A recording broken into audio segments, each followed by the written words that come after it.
अक्सर आपके मन में एक सवाल जरूर आता होगा कि समुद्र कितना गहरा है और आखिर इस गहरे नीले पानी के नीचे कितने रहस्य छिपे हैं। महासागर पृथ्वी की सतह का 70% हिस्सा है, लेकिन वैज्ञानिकों का कहना है कि वे अभी भी रहस्य में गहरे नीले समुद्र के बारे में बहुत कम जानते हैं। महासागर के 95% हिस्से के बारे में अभी तक हमें कुछ मालूम नहीं है, बल्कि समुद्र की गहराई की तुलना में चंद्रमा की सतह के बारे में हम ज्यादा जानते हैं। नमस्कार, स्वागत है आपका टीवी 27 न्यूज में। मैं हूं आपके साथ नेहा। आइए बात करते हैं महासागर के ऐसे ही अनसुलझे रहस्यों के बारे में। 12 लोगों ने चंद्रमा पर पैर रखा है, लेकिन केवल 2 लोग लगभग 7 मील गहरे समुद्र के सबसे गहरे हिस्से में मारियाना ट्रेंच के लिए गए हैं। ऐसे महासागरों ने सदियों से कई रहस्यों और घटनाओं को जन्म दिया है, जो अभी भी पूरी तरह से मानव जाति ने स्पष्ट नहीं किए हैं।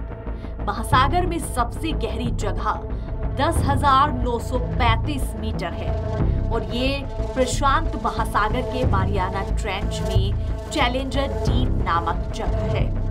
क्योंकि महासागर बहुत बड़ा है और इसका रिसर्च करना भी उतना ही कठिन है, विशाल समुद्र को देखते ही ये प्रश्न पैदा होना बहुत ही स्वाभाविक है कि उसका जन्म कैसे हुआ। दरअसल धरती के जन्म के समय समुद्र नहीं थे। वैज्ञानिकों का अनुमान है कि समुद्र का जन्म आज से 50 और 100 करोड़ वर्षों के बीच हुआ है। समुद्र का जन्म धरती की सतह में स्थित पानी से भरे विशाल गड्ढे से हुआ है। दरअसल जब धरती का जन्म हुआ तो वो आग का गोला थी। पृथ्वी जब धीरे धीरे ठंडी होने लगी तो उसके चारों तरफ गैस के बादल फैल गए।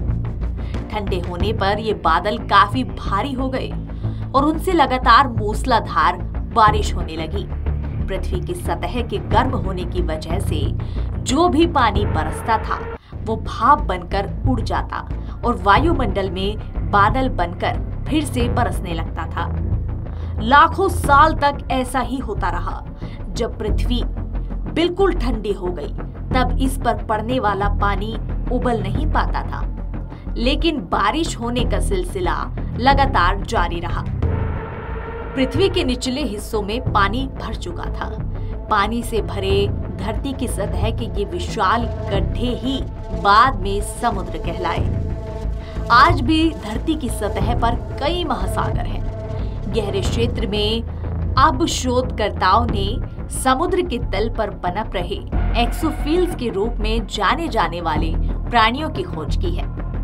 गैगली लाल और सफेद जीव, जो विशालकाय ट्यूब कीड़े के रूप में जाने जाते हैं, वे समुद्र में कई मील गहरे क्षेत्र में रहते हैं और लगभग 8 फीट लंबे हो सकते हैं।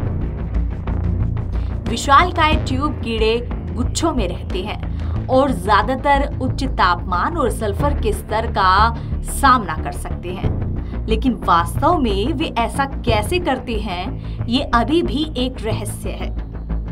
समुद्र ऑक्टोपस प्रजातियां, पारदर्शी सी कुकुम्बर और यति केकड़े ऐसे अन्य जीव हाल ही में खोजे गए हैं। समुद्री जीवों की अनुमानित 1 मिलियन प्रजातियां दुनिया के महासागरों में रहती है, लेकिन ये संख्या एक अनुमान से थोड़ा ज्यादा है, क्योंकि समुद्री प्राणियों की जनगणना के अनुसार केवल 2,30,000 समुद्री जीवों की खोज की गई है। समुद्र के तल या बॉटम जियोलॉजी वहां रहने वाले समुद्री जीवन की तरह ही अनोखी और रहस्यमयी है।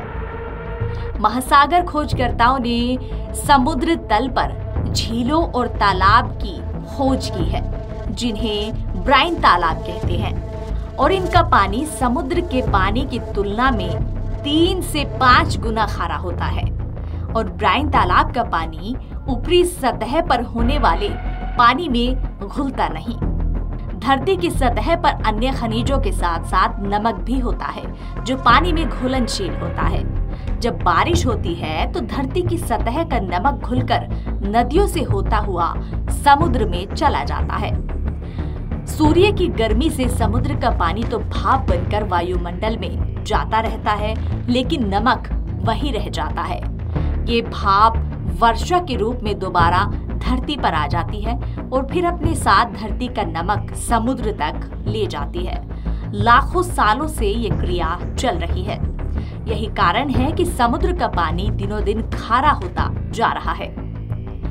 ये तो हम सभी जानते हैं कि नदियां जाकर समुद्र में मिल जाती हैं, पर क्या समुद्र में भी नदियां बहती हैं? धरती की सतहों की तरह ही समुद्र में भी जलधाराएं बहती हैं, जिनका वेग अलग अलग स्थानों पर अलग अलग होता है। समुद्र में जलधाराएं बनने के 3 कारण हैं। समुद्र के पानी के घनत्व को एक जैसा करने के लिए समुद्री धाराएं पैदा हो जाती हैं। समुद्र की सतह पर चलने वाली हवाओं का भी समुद्री धाराओं पर प्रभाव पड़ता है। साल 1952 में प्रशांत महासागर में 90 मीटर की गहराई पर क्रोमवेल नामक धारा खोजी गई थी, जो 5625 किलोमीटर लंबी और 400 किलोमीटर चौड़ी थी। ये भूमंडल रेखा के साथ साथ पूर्व की दिशा में बहती है। क्या समुद्र के अंदर भी पहाड़ होते हैं? ये एक जिज्ञासा हो सकती है, और अगर हाँ, तो इनका जन्म कैसे होता है? दरअसल समुद्र के हलचल से इन पहाड़ों का जन्म होता है। समुद्र तल में फटने वाले ज्वालामुखी भी पहाड़ बना देते हैं। अब ये बात अलग है कि ये पहाड़ पानी के अंदर ही डूबे हुए रहते हैं, इसलिए ऊपर से दिखाई नहीं देते। हाँ, जो पहाड़ पानी के ऊपर आ जाते हैं उन्हें द्वीप कहा जाता है, जैसे हवाई द्वीप। ये द्वीप अमेरिका का हिस्सा है। समुद्र में ज्वार आना एक स्वाभाविक क्रिया है। दरअसल ये पानी की उठती और गिरती विशाल लहरें होती हैं। समुद्र में ज्वार आने के लिए चंद्रमा का गुरुत्वाकर्षण बल इसका कारण है।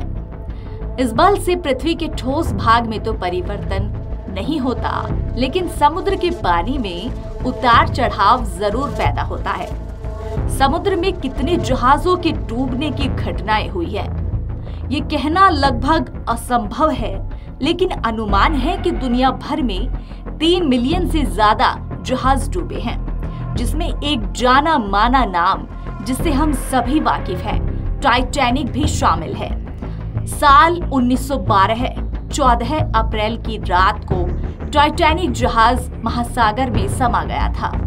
तब उस जहाज की रफ्तार 41 किलोमीटर प्रति घंटा थी। समुद्र में छिपे हुए रहस्यों को सुलझाने के लिए और कितने बरस लगेंगे, ये कहना अभी कठिन है।